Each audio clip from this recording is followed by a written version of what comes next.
Días, muy buenas tardes o muy buenas noches, según sea el caso. Estimados amigos, es para mí un placer y un honor presentarles en nombre del Centro Juan de Mariana de Venezuela esta conferencia del mes, que este mes tenemos al doctor Julio Schilling con una muy interesante conferencia titulada El comunismo en el siglo XXI, una amenaza renovada. Julio Schilling es politólogo, investigador, autor, director de Patria Martí y de Cuban American Voice. Además de ello, es columnista de el portal estadounidense bilingüe El American. Es escritor, autor de una muy importante serie de libros y un profundo investigador de este tema que nos va a presentar desde el punto de vista histórico, geopolítico, económico, filosófico e incluso geoestratégico. Por eso, sin más que decir, los dejo con el doctor Julio Schilling y su conferencia El comunismo en el siglo XXI, una amenaza renovada. Quiero dar las gracias. Saludos, les quiero dar las gracias al Centro Juan de Mariana y al profesor Guillermo Rodríguez por esta invitación. Cuba, Hispanoamérica, el comunismo y nuevas metodologías de subversión. Realmente es un cóctel molotov que aún se está padeciendo en nuestro continente. Como dice el título del escritor y poeta chileno Alberto Baeza Flores, las cadenas vienen de lejos. Y esto es importante entender para poder tener una apreciación de todo lo que está ocurriendo en este momento y que lleva ocurriendo, porque de nuevo representa un proyecto desde hace mucho tiempo. En el caso específico de Cuba comunista, o de Cuba, porque era todavía la era republicana, hay que entender que la Unión Soviética, el Comintern, desde la década de 1920, estaba ya en programación con una penetración interna de determinados movimientos y grupos para llevar a Cuba al comunismo. Su posición geográfica fue una apreciación que la Unión Soviética hizo desde bien temprano. Cuando miramos el movimiento que encabezó Fidel Castro, una coalición de fuerzas para derrocar al régimen autoritario previo, el régimen de Fulgencio Batista, pese a la insistencia de tanto Fidel Castro como sus allegados más cercanos de que no eran comunistas, es totalmente incierto. O sea, la caída del comunismo soviético pues facilitó acceso a información que ya de entrada se sabía, porque, había dentro de Cuba, por instituciones gubernamentales, igual que por periodistas, información y evidencia de la penetración comunista, pero bueno, no se le prestó la atención merecida, pero el hecho es que la penetración de la KGB, por ejemplo, dentro del Departamento de Estado de los Estados Unidos, sirvió para falsear la información acerca de la realidad que estaba ocurriendo en Cuba con la fuerza guerrillera. Fue también una gran campaña de otro individuo que funcionó y de hecho fue agente de la KGB, el periodista del New York Times, Herbert Matthews, que fue el primero en entrevistar a Fidel Castro cuando estaba recién elevado a la Sierra Maestra después de la expedición fracasada en 1956, dando información falsa, o sea, dando números falsos que habían cientos de tropas, cuando muy bien que no había nada de decenas, más bien decenas, no cientos, de que había que eran un desastre en cuanto al entrenamiento militar. Él pintó otro panorama totalmente irreal para la proyección que quería en los Estados Unidos. Y esto es importante entender porque la desinformación es fundamental. Una vez que ya el castrocomunismo, en efecto, en menos de año y medio logró comunizar a Cuba, se convierte Cuba en una base fundamental para el comunismo internacional. La realidad es que, y esto también, la evidencia que se ha tenido acceso desde menos de una semana debe ya estar en el poder, destruyeron todos los récords de la inteligencia del gobierno cubano acerca de la participación de comunistas en diferentes instituciones cubanas, y se empezó ya a coordinar invasiones para Nicaragua, para Panamá, para República Dominicana, posteriormente para Venezuela. O sea, que la Unión Soviética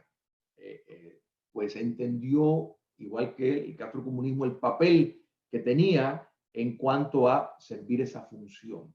Y podemos decir que de 1959 a 1989, quitando el caso de la anomalía chilena, o sea, de Salvador Allende, que llegó por pluralidad, no por mayoría, sino por pluralidad al poder político y inició, que fue un cierto precursor del modelo que vemos ahora, intentar comunizar a Chile, pero fue el único ejemplo que eso ocurrió básicamente en toda la otra, en todos los otros países, toda la región, el tema de la lucha armada, tanto en el campo como en las ciudades, utilizando el terrorismo como arma de guerra, pues fue la forma de luchar por el poder político, que básicamente fracasó.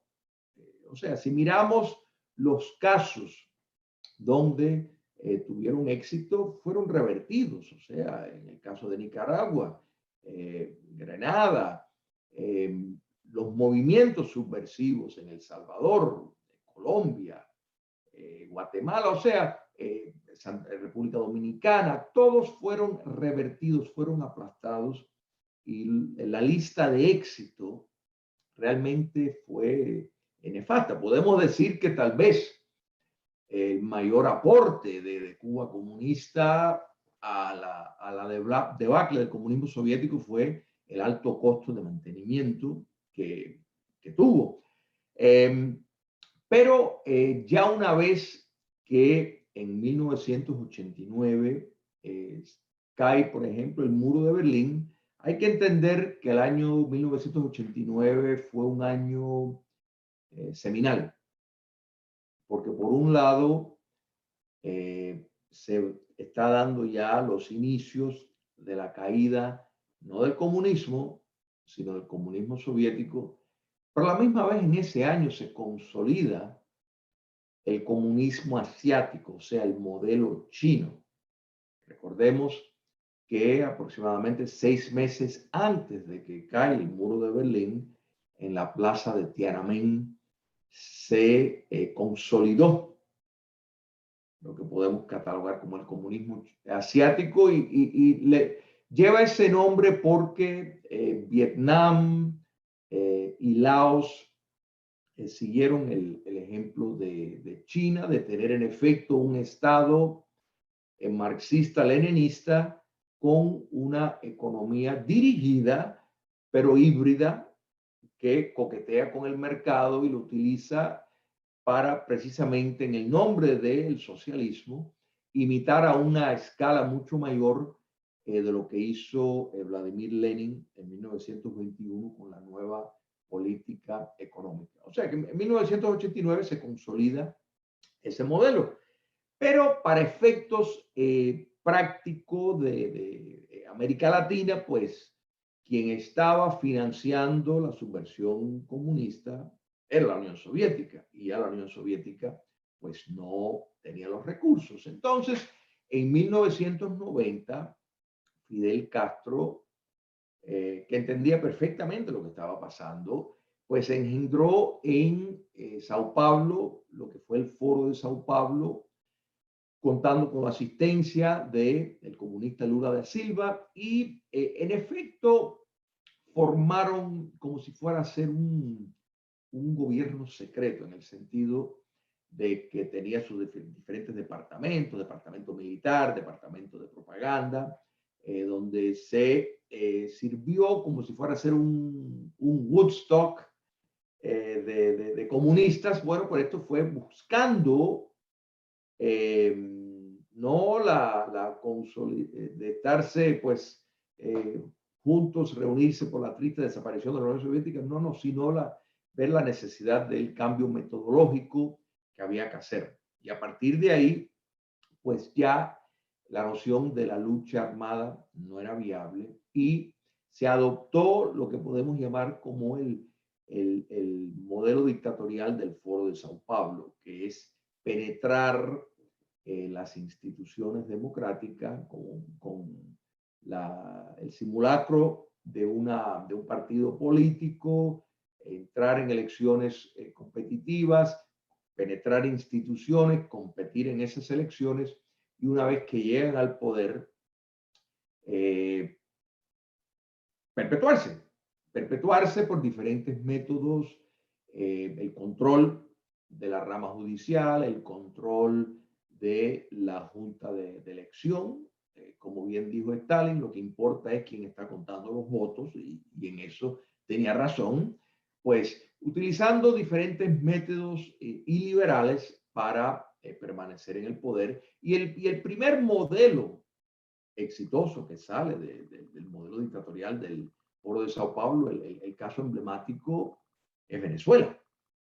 Es Venezuela porque existe una oposición, existen votaciones, no elecciones, votaciones, existen determinados espacios de movimiento, pero esos espacios están coordinados muy calculadamente para no poder impactar el poder político. Y Cuba comunista, pues de pronto asumió el cargo de la antigua Unión Soviética, no en el sentido de estarlo financiando, eso lo haría Venezuela, sino de estar dando las órdenes, de estar precisamente el centro de comando se convirtió en La Habana, y vimos posteriormente al establecimiento de lo que realmente daba todo indicación de ser una colonia de Cuba comunista, o sea, me refiero a Venezuela, bajo el chavismo comunismo. Vimos cómo en la década del 2000 ejemplos como el retorno del sandino comunismo, el caso de Ecuador, el caso de Bolivia de Evo Morales, el Néstor Kirchner en Argentina, en fin, hubo una expansión, Lula da Silva en Brasil. Entonces, de pronto el cambio metodológico, pues brotó resultados diferentes. Y si se preguntan, bueno, ¿por qué Brasil y por qué Ecuador no siguieron el curso de Venezuela y de Nicaragua? Muy sencillo, porque las Fuerzas Armadas no fueron penetradas, no fueron cooptadas. Jair Bolsonaro estaba vinculado a la inteligencia militar. O sea, las Fuerzas Armadas no fueron penetradas. Y eso es fundamental en entender por qué. Por ejemplo, en el caso de Ecuador, Correa no logró lo que logró Chávez y posteriormente el dictador Maduro, o sea, esa permanencia. Bueno, porque las Fuerzas Armadas resistieron todo ese esfuerzo, porque trataron, pero no lo lograron establecer.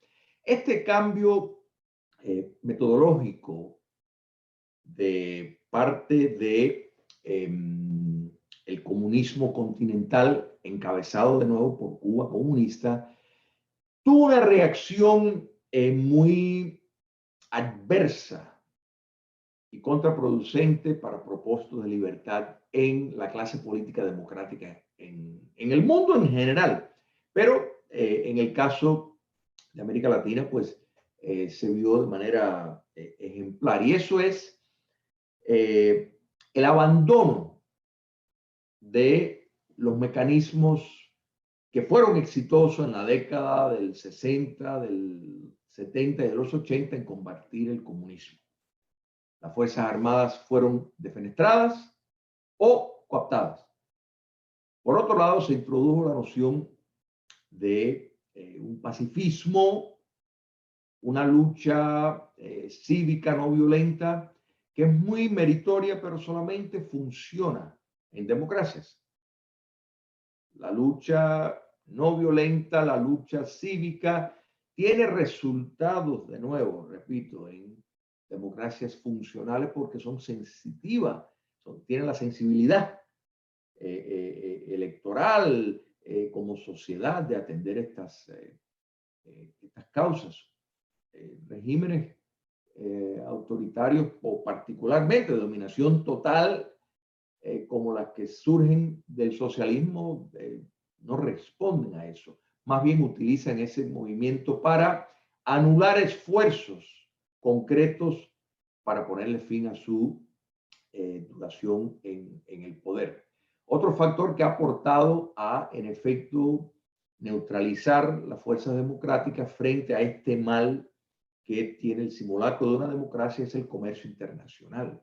El comercio internacional, pues, ha hecho mucho pensar que ha habido un cambio de naturaleza y el ejemplo clásico de esto es China comunista y posteriormente Vietnam. O sea, el comunismo chino está más consolidado que nunca.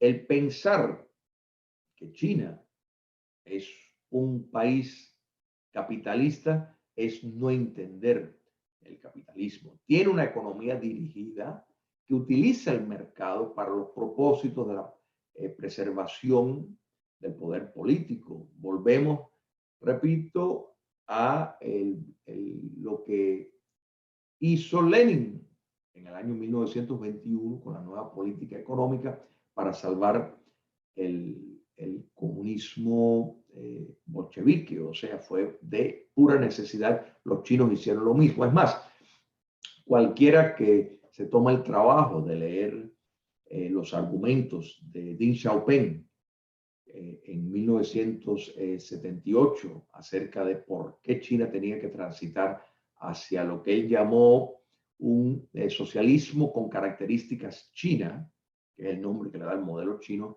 era precisamente en el nombre de salvar el comunismo en China, que de otra forma no iban a poder subsistir. O sea, los modelos sociopolíticos siempre son dinámicos. Esto es fundamental captar. O sea, no existe ningún modelo que netamente preserva su propio estado existencial desde el primer momento. Es un proceso dinámico y en el caso de China y Vietnam, pues sin lugar a dudas reformularon las relaciones de producción, le dieron otro papel a lo que es la propiedad que en manos privadas entre comillas, pudieran servir los propósitos del Estado dictatorial. Y si recordamos el fascismo europeo, tanto en Italia como en Alemania, en eso lo tuvo claro desde el primer momento. O sea, los socialistas nacionales, que fue el nazismo, partían de la izquierda y partían con el fundamento de que tenía mucho más lógica y sentido que dejaran que manos privadas se ocuparan de la economía, porque ellos eran lo que desde el Estado quienes iban a dirigir esa actividad y priorizar lo que ellos consideraban necesario. Entonces, en la práctica, el comunismo asiático pues ha precisamente formulado muchas de esas características. Pero esto a la misma vez ha llevado a un estado de crisis a las democracias del mundo, porque han perdido la perspectiva y América Latina no ha escapado de esa realidad. El Foro de Sao Paulo, a partir de ahí surgen una serie de organizaciones paralelas que sirven el propósito netamente de apariencia, pero que en efecto lograban imitar lo que fue el Comintern de la Unión Soviética, o sea, cuando miramos la CELAC, cuando miramos la más reciente generada, el Grupo de Puebla, son subsidiarias que surgen del Foro de Sao Paulo. En el caso del Grupo de Puebla, es con la idea de darle un mayor protagonismo a López Obrador en México. O sea, claro lo tienen, que pese a las peculiaridades de López Obrador, la frontera que México tiene con los Estados Unidos y el posicionamiento ideológico que tiene López Obrador, pues naturalmente lo ven un aliado y es una forma también de introducir otros actores, ex presidentes y jefes de Estado, Samper en Colombia, Zapatero, Rodríguez Zapatero de España, para darle un nuevo rol, pero todo bajo las directrices del socialismo continental que el castrismo y la inteligencia castrista pues lo ha ido llevando. Y mira, un ejemplo clásico de lo que es la lectura falsa, la reacción totalmente equivocada que las democracias en América Latina le han dado a este nuevo modelo dictatorial del Foro de Sao Paulo es el caso de Bolivia. O sea, Bolivia fue liberada del socialismo, de la dictadura socialista de Evo Morales, que fue electo entre muchas cosas, y esto es cuestión de récord público, o sea, en la primera vez obstaculizaron vías de votación, o sea, siguiendo el prototipo del modelo dictatorial del Foro de Sao Paulo, que es llegar al poder por las vías que sea. Una vez que llegó al poder, pues, en efecto, establecieron las redes necesarias para anular toda posibilidad de cualquier movimiento o corriente contestataria competir realmente en elecciones. Las condiciones no existen, igual que no existen en Venezuela o no existen en Nicaragua. Pero una vez liberada Bolivia, el gran fallo fue pretender que el movimiento al socialismo, el partido de Evo Morales y el mismo Evo Morales, pues eran demócratas malcriados, o sea, querían aplicar normas democráticas a movimientos subversivos que no tienen nada que ver con la democracia, lo único que quieren es llegar al poder para perpetuarse de manera apocalíptica en él. Entonces, los modelos de cómo se lidió con movimientos totalitarios como en Europa debe ser el ejemplo. O sea, en Europa tras la caída del fascismo en Italia y el nazismo en Alemania, pues se instituyó una serie de leyes antisistemas en adición a los juicios fundamentales y necesarios para aplicar la responsabilidad por los crímenes que se cometieron. Que esto, de nuevo, y no me quiero desviar por este curso, pero hay que entender que en el caso de Alemania, una cuarta parte de la población tuvo que comparecer ante los tribunales. Sin embargo, menos del 0.0003% de la población cumplió una condena seria. Quiere decir que lo importante fue en la práctica el juicio moral que se hizo y las instituciones que quedaron para fortalecer la democracia, que incluyen instituciones y leyes que ilegalizaban partidos y movimientos antisistemas. Entonces, eso no ocurrió en Bolivia. Se les permitió el espacio y pues ahí está el dictador Evo Morales en el poder nuevamente. Entonces, eso es producto de no de la genialidad de la ultraizquierda, sino de la estupidez de los demócratas de no saber el enemigo que tienen delante. Entonces, esto es fundamental comprender. Hubo otro fenómeno que también surgió con la caída del comunismo soviético, que tuvo lugar muy particularmente en los Estados Unidos, y eso fue la aceleración de campos de estudios en adoctrinamiento que surgía del marxismo cultural. Marxismo cultural, el neomarxismo. Me refiero a esa nueva corriente, esa reformulación teórica que, sin dejar de ser marxista, simplemente reformuló la doctrina mucho más acertada, tristemente, que lo vimos desde la década de los años 20. O sea, cuando todas las predicciones de Marx no se realizaron, pues algunos marxistas abandonaron. Edward Bernstein dijo, esto ya, o sea, hay que buscar otra vía, esto no es ya esto quedó atrás. Pero eso no fue el caso de marxistas como Georgi Lukács, como Antonio Gramsci y como ese grupo que se conoce como el Colegio de Frankfurt. O sea, ellos señalaron, cada uno en su forma, de que era un problema de concienciación, que Marx se había equivocado al apuntar a que la economía y las relaciones que surgían del modelo económico era el factor para poder producir la concienciación popular necesaria para que las masas se salieran a hacer una revolución mundial.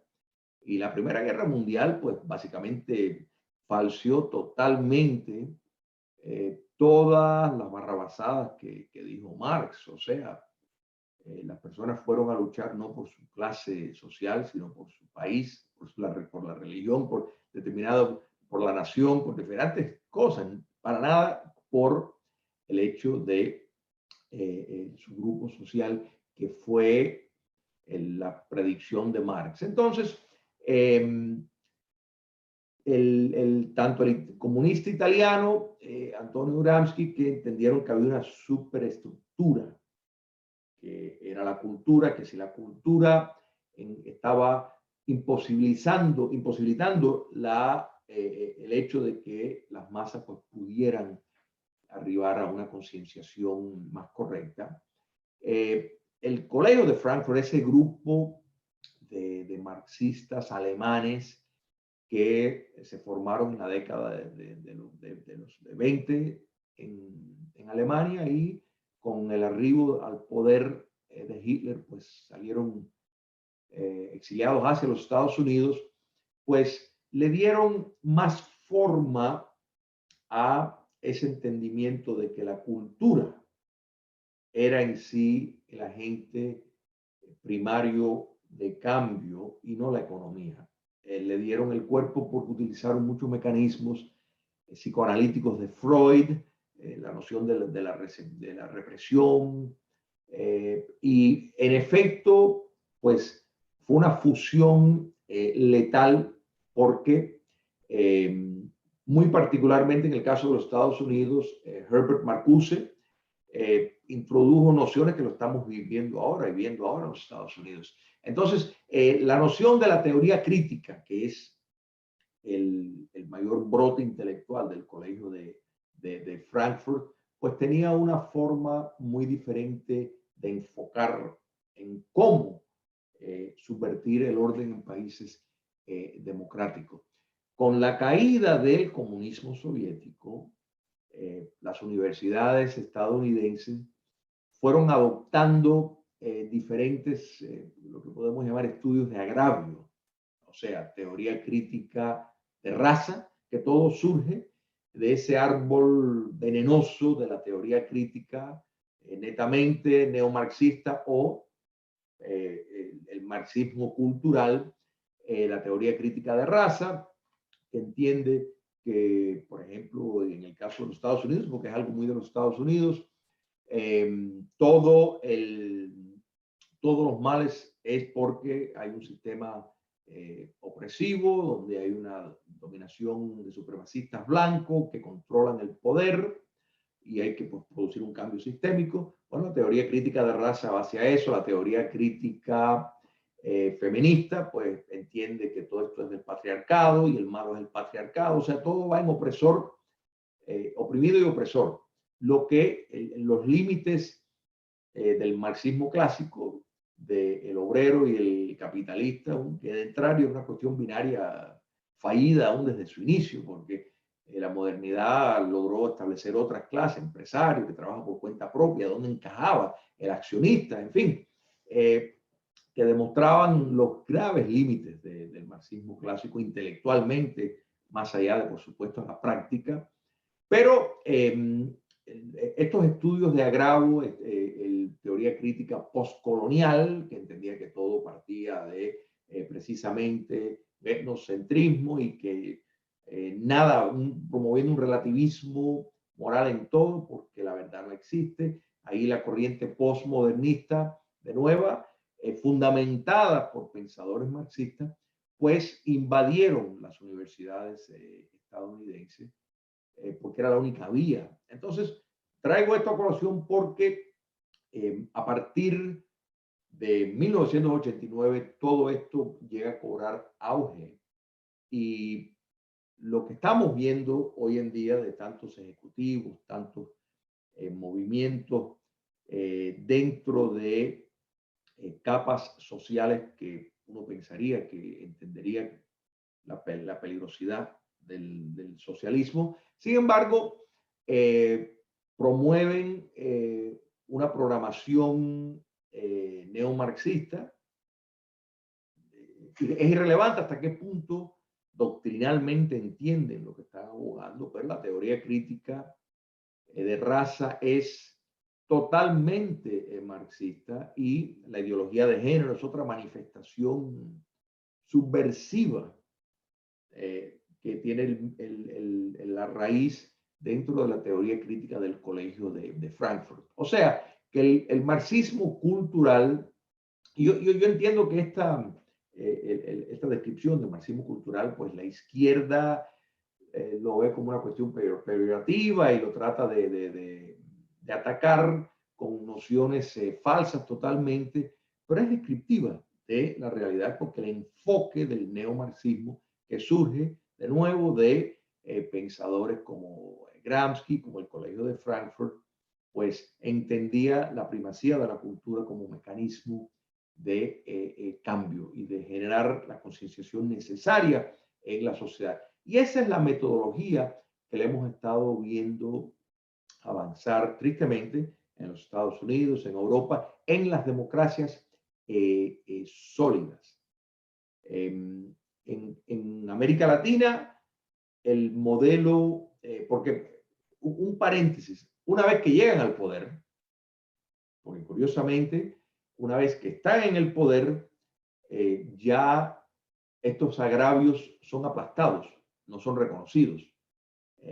Vaya a preguntarle a alguien en China comunista o en Cuba acerca de determinados derechos de estos grupos de identidad y van a ver que no existen, porque todo esto es simplemente la letanía ideológica para llegar al poder. Una vez que están consolidados en el poder, son marginados totalmente porque es el modo de operar, de funcionar. Y el factor de la economía, pues, logró introducir a no un nuevo actor en esta nueva forma subversiva de manifestar el comunismo, sino tal vez en otro entendimiento, y me refiero al globalismo. O sea, esa noción de que de modo transnacional, internacional, pues se puede desde una entidad centralizada, media desdibujada, media universalista, pues se puede lograr algún bien. La economía ha sido un gran puente. Pero hoy lo que se le llama hoy globalismo, el comunismo real le llamó el internacionalismo. O sea, si se dan cuenta, la primera internacional, la segunda internacional. O sea, que ese fenómeno de buscar de una forma, una colectividad entre todo el orbe, obedece a la prioridad que siempre ha estado presente en el comunismo, tanto en el marxismo clásico como en el marxismo cultural. Y eso es la destrucción de de determinadas instituciones y fenómenos. La destrucción de la nación. Es un propósito fundamental. La destrucción de la religión. Y religión me refiero a los valores judeocristianos. La destrucción de la familia. Y la destrucción de la clase media. ¿Por qué estos cuatro factores son los enfoques? Muy sencillo, porque son elementos de cohesión social, que le dan una identidad, un propósito de vida a las personas. Entonces, dan razón para que las personas luchen por la patria, que luchen para defender la religión, que luchen por la familia, porque la familia es la primera institución de crianza. Y la clase media es muy importante porque le da fortaleza a precisamente esa gran mayoría que debería de ser en una sociedad que aspira a ser una democracia, o sea, con soberanía popular, porque de esa forma ese grupo de personas son los emprendedores, son los que mueven. Recordemos que el marxismo siempre aspiró a solamente dos clases, los que están en el poder. Y no me refiero de nuevo a las nociones absurdas de Marx, de su proyecto de separación del Estado, después de la conclusión de la alienación, y que todos, pues uno podía ser un pescador en la mañana y un filósofo en la tarde y en la noche un no sé qué. Eso es un insulto a la inteligencia. En la práctica, la idea de tener los dos grupos, uno, la mayor parte de las personas que dependen del Estado, y dos, los que administran los controles del poder. Entonces, porque es mucho más fácil conllevar al despotismo de ese modo.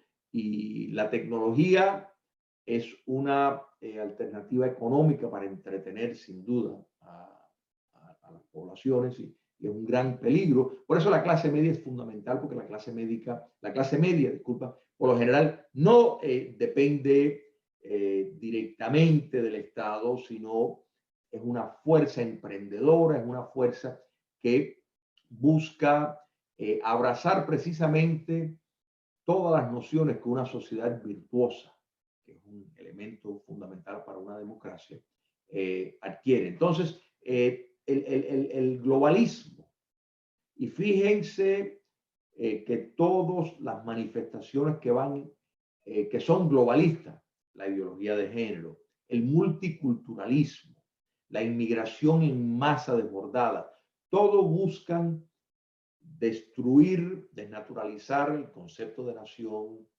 el concepto de la religión, el concepto de la familia, una redefinición de lo que es una familia, y la clase media.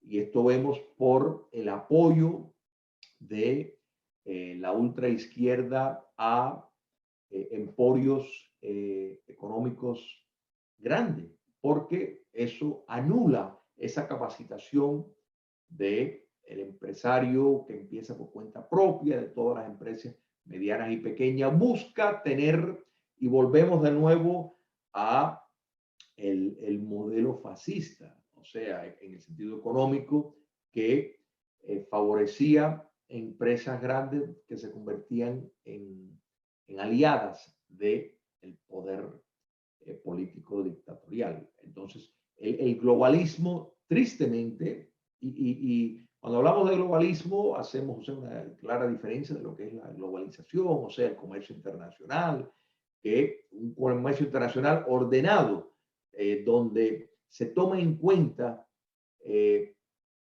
el comercio y las decisiones, las consecuencias, no solo en el sentido económico material, sino en el sentido antropológico que puede tener, es fundamental para preservar una sociedad abierta. En otras palabras, la importancia de entender el lugar que tiene en una sociedad civil la clase media, en entender el lugar que tiene la familia y cómo los espacios, los instrumentos legales se deben de favorecer la familia definida claramente entre un hombre y una mujer y sus hijos, o naturales o adoptados, o criados si se quiere, pero respetando una institucionalidad que, si miramos desde Juan Jacobo Rousseau, que mi apreciación fue el primer socialista, más allá de que estaba crudo, en atacar esas propias instituciones, que el marxismo pues, lo llevó a un contenido más alto, y los marxistas culturales pues lo han perfeccionado en esta guerra que tienen contra Dios, contra la familia, contra la nación y contra la autonomía empresarial de los trabajadores del mundo. ¿Hay una receta? Sí, por supuesto. ¿Cuál es? Hay que entender bien la naturaleza del enemigo. En cuanto a las dictaduras en América Latina que están operando, las dictaduras socialistas, bajo el modelo del Foro de Sao Paulo, no engañarse y pensar que por las vías democráticas la solución va a llegar. Eso hay que descartarlo y hay que abrirse a todas las opciones para alcanzar la liberación, y piensen en la historia, en todas nuestras historias, o sea, cómo se alcanzó la independencia, cómo se evitó en la Segunda Guerra Mundial, en la Primera Guerra Mundial, que todos estuviéramos hablando japoneses, y posteriormente que estuviéramos hablando todos rusos. Bueno, ese tipo de visión clara, de brújula moral, hay que recuperarla para precisamente poder preservar sociedades abiertas. Le doy las gracias por esta oportunidad y espero que esta ponencia pues les haya sido de utilidad. Muchas gracias y que Dios los bendiga. Bueno, damas y caballeros, ha sido realmente un enorme placer escuchar esta extraordinaria conferencia del doctor Julio Schilling sobre el comunismo en el siglo XXI, una amenaza renovada. Nos ha ilustrado sobre los más diversos aspectos del fenómeno se lo agradecemos enormemente. Muchísimas gracias por todo, Julio. No me queda más sino invitarlos a seguir viendo nuestras conferencias del mes del Centro Juan de Mariana de Venezuela por este mismo canal, sea que lo vean por el canal de YouTube o directamente en nuestra página web del Centro Juan de Mariana, ver también nuestro programa de entrevistas, la entrevista libre, en el cual también tienen una entrevista hablando de esto y de muchos otros temas con el doctor Julio Schilling, entre otras muchas. Y como suelo decir para iniciar, permítanme repetir para terminar. Muy buenos días, muy buenas tardes, muy buenas noches en nombre del Centro Juan de Mariana, agradeciendo nuevamente al doctor Julio Schilling por su entrevista. Eh, y sin más que decir, me despido.